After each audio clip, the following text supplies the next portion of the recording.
What is up, everyone? Welcome to day 12 of the Sketchbook Challenge, and guess what, people? I got a new camera, so check out this angle. Nice. And this angle. Look at me go. And this angle. Whoa, fancy. We're getting fancy out here. These angles aren't particularly useful for drawing videos, but for painting videos, which is what I'll be working on after I'm done this Sketchbook Challenge, this is going to be tremendously useful. Make the visuals a little bit more interesting to watch. For today's topic, I wanted to discuss these two things that every beginner artist or artist in general needs to balance. And the first thing is knowing what you like.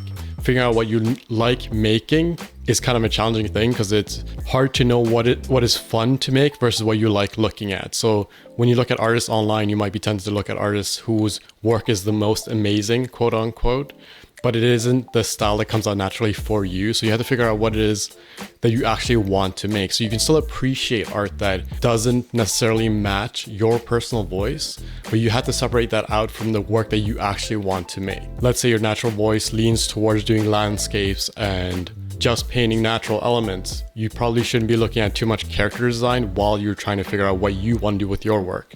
Obviously look at character design for fun, and you can take influence from that stuff. But you want to keep in mind that, hey, I have more fun doing landscape stuff, and don't get too pressured into doing the stuff that other people are doing. So that's point number one. That's one thing that you need to keep in mind. But you also need to keep in mind things that you need to improve upon. So you need to keep this balance between, hey, I like this stuff. This is the stuff that I enjoy making, and this is how I can improve. So you want to keep this balancing between these two things, and you want to make sure that you improve upon the things that come out naturally. So you need to know exactly what you like making first, and then figure out how do you improve upon that. And you want to keep both these things in balance to make sure that you improve over time, but you also have fun doing things that are natural to you, things that actually match your creative voice.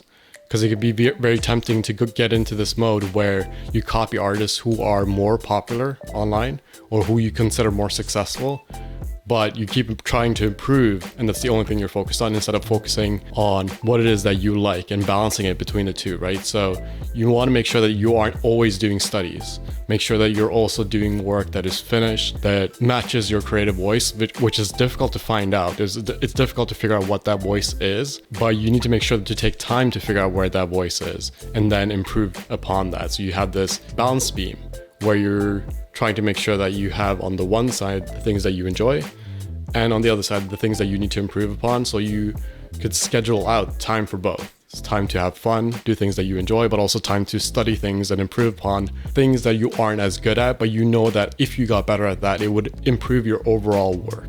So for these drawings that you're watching right now, I'm really thinking about what would make an interesting image, what makes a good composition, trying to add a lot of movement. So for a lot of these hairstyles, you see me doing a lot of flowy hair, because that's like one of these elements that I can really abstract and toss around the page, and it'll help move the eye around the page. Because I know that I usually paint hair darker, because that's at least my plan. It's like painting hair dark.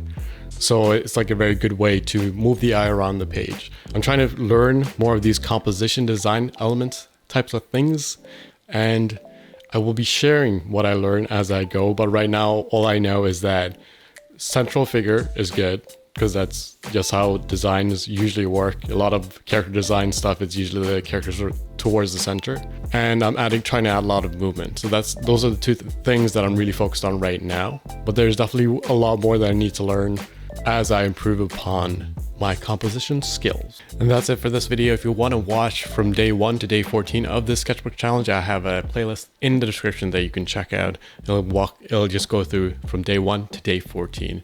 Thank you so much for watching. If this was of value to you, make sure to subscribe and like if you want to. And that's it. I'm also working on painting courses. So I'm planning out acrylic painting courses. I will be putting those out in about 2 months. And if you want to catch the release sale in the first 48 hours, make sure to sign up for the mailing list, because that's the easiest way to get notified when all those courses drop. Thank you so much for watching. I'll see you guys in the next one. Bye.